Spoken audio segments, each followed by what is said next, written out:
Humans of the cardboard, welcome back to Just Nuts, guys. Today we are doing... What the heck? No, I don't need my antivirus.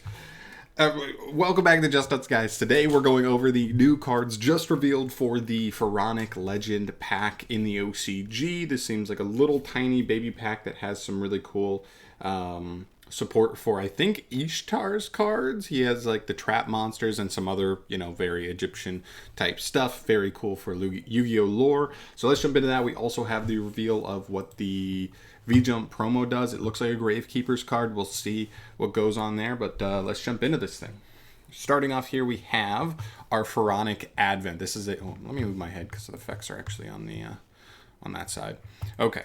This is Pharonic Advent. He is a level 8 Dark Spellcaster. 2,000 for the stats. Nothing crazy. And the first and third effects are hard once per turn. You contribute one monster as cost to special summon this card from the hand. Okay. Alright. Gains 300 attack for each continuous trap on the field and in the graveyards. Nice. Okay. So I said its stats weren't that great, but that can get pretty decent pretty quickly, especially if you're playing a deck with Floodgates, and I'm sure this will have something to do with trap monsters as well.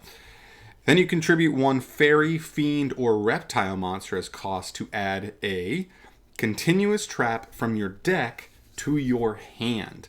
Also, you cannot special summon monsters for the rest of the turn. Ooh. Wow. Okay. So he can't tribute himself, which is very important to note here. But that's still pretty good. Wow. This card's good. Like, I mean, it's not like the end-all be-all, but fairies, fiends, reptiles. I'm already seeing Lair of Darkness synergy here. One, this is searchable off of Arima, actually. And two, you could summon him by tributing, and he tributes to summon, which, by the way, I believe Lair could allow you to just tribute an opponent's monster to summon him. And then he can tribute a fiend, fairy, or reptile to just search a continuous trap. Obviously, that could be a floodgate. I love that that's generic. That's so strong. This card's good. Wow. Okay. Very cool. Very interesting. Also, I play stuff like the Reptile Pal. Ogdoadic, this card's interesting because obviously they can spam the board for tributable fodder and have a reptile. So you just plop him as the last card you summon and then add a floodgate or something. Really interesting. This card is super interesting to me. We'll definitely have to see if there's other ways we can search this card, but very cool. Next up here we have Gravekeepers Engraving. Wow, we'll see if this actually keeps the name, of course, but obviously that could be a Gravekeepers card. It's a normal spell. At the start of your main phase 1, okay, so you can't play this with Extrav. Apply one of these effects to both players until the end of your opponent's turn. They cannot activate card effects in the graveyard. They cannot banish cards from the graveyard. They cannot special summon monsters from the graveyard. Wow. Okay, so this is kind of like almost like a heat wave type of, what's the field spell called? Heat wave form of Necro Valley, essentially. Wow. And they just cannot activate cards, period, in the graveyard. Can't banish from grave and can't summon from grave. That's pretty powerful versus a lot of meta decks. Wow, interesting. Only drawback is, of course, only being able to activate it in the main phase 1, but that's not the worst. This card is super interesting, definitely. Maybe it's a side deck card for, going first. I like this. Okay, cool. I guess the main phase 1 is kind of a drawback, so that if you're playing a graveyard deck, you can't just, do a bunch of graveyard stuff, in your main phase 1, and then just activate this after you're done with everything to floodgate your opponent. It is going to restrict you as well, but definitely an interesting card there, for sure. And then we finish up here with Apophis, the Swamp Deity. This is a continuous trap card.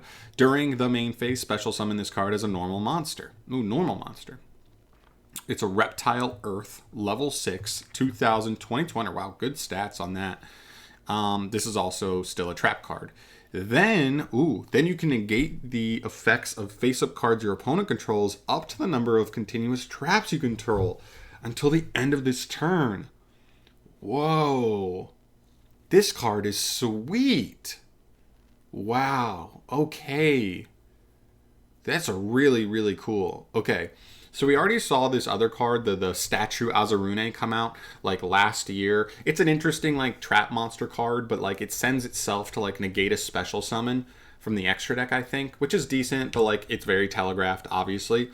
This card is super interesting because I think about stuff like Subterrors. I think, yeah, like Subterrors to me is like a really interesting option here because, like, one, this card's awesome, and I love that this also targets negates. This is actually, this doesn't even target. Non-targeting negate effects of face-up cards, by the way. So in chain, because this is all one effect resolving in chain, they can literally go Pot of Prosperity, and you can chain this card, and if it's the only face-up continuous trap, just negate Prosperity on resolution. Wow. That's so cool. And if you have other floodgates, like something like Subterrors that might be playing multiple multiple continuous traps, negate multiple things, this card's awesome. And something like Subterror is a slow deck that can struggle with like putting more offensive pressure on the field. This is a decently sized body. I mean, it doesn't have any removal built in, but you're still getting a 2,000, 2,200 body to help you at least apply more pressure, clear more things in the battle phase. Your opponent is going into their next turn with more bodies. I like it. Or just pushing for damage and putting them on a tighter clock. This card is really cool, for sure. And no hard ones per turn on this either. This card's definitely interesting to me, for sure. All right, so I think those are 3 hits. One way, any way, shape, or form. I think all 3 of these are good in what they're supposed to be good for. So I love it. All right, and then let's cover up Cardon, the Great Sage. Okay, 1,400, 1,000 Earth Fairy. So this could be good with Ishizu's new cards or the Vernalizer Fairies. Let's see. When this card is normal summoned, you can set 1 continuous trap from your hand or graveyard. It can be activated this turn. Very interesting. I mean, I guess with certain effects, if you're able to like turn 1 discard stuff, this could be nice just to get something back from grave. But setting something from hand isn't that crazy, I guess, except for the fact that you can get it activated immediately. But other than that, like, okay, it's just from hand or grave. And then second effect, if this card is sent to the graveyard, just generically, you can make all face-up trap cards you currently control become unable to be destroyed by your opponent's card effects until the end of the next turn. That's fine. It's nothing too crazy, to be honest. This card's fine. It's too follow-up oriented, it seems. But like in a stunny deck, it could be something decent. So I don't know. I think it's fine, but nothing like too out of this world, in my opinion. But not a terrible card. I would say just not great. But honestly, these 3, very, very surprising. That I think all 3 of these are actually pretty big hits. Very interested in the trap card. This card's interesting, but like, why play this when you could just activate Necro Valley and it stays up for the whole duel? Where like ideally you'd be playing this in a deck that like doesn't care about the graveyard anyway, so it's not really hindering you. Why not just play Necro Valley, which is just going to stay face up? I mean, I guess backer removal kind of beats that card where it doesn't beat this card, but I don't know. Interesting. And then this guy, obviously very cool. Searching any continuous trap, easy enough extender, and in any, fairy, fiend, or reptile deck could be something actually pretty insane. But I'll have to dig a little bit deeper to see how splashable this guy ends up being in the decks that obviously would look at playing him. But very strong nonetheless. I love it. Very cool stuff here. Nice little drop for news tonight. I love it. Let me know your thoughts down below though. Really cool. Let me know any other interactions where you think maybe a deck where this guy could splash in pretty nicely, or any of these other cards would be particularly good in. And then also the card on the Great Sage. Let me know. Oh, actually with Subterrors, can Guru flip this down? And if it gets flipped down, it goes back to the spell and trap zone and becomes activatable again. This could legitimately be like really good Subterror support. Like unironically. Wow. Interesting. I don't know in the rulings on that, but I'd definitely be curious. I think if this card also gets negated, it goes back into the spell and traps or something. There's like weird rulings with certain cards, but maybe we could take advantage of that as well to kind of reset it and set up more interruption. Very, very cool.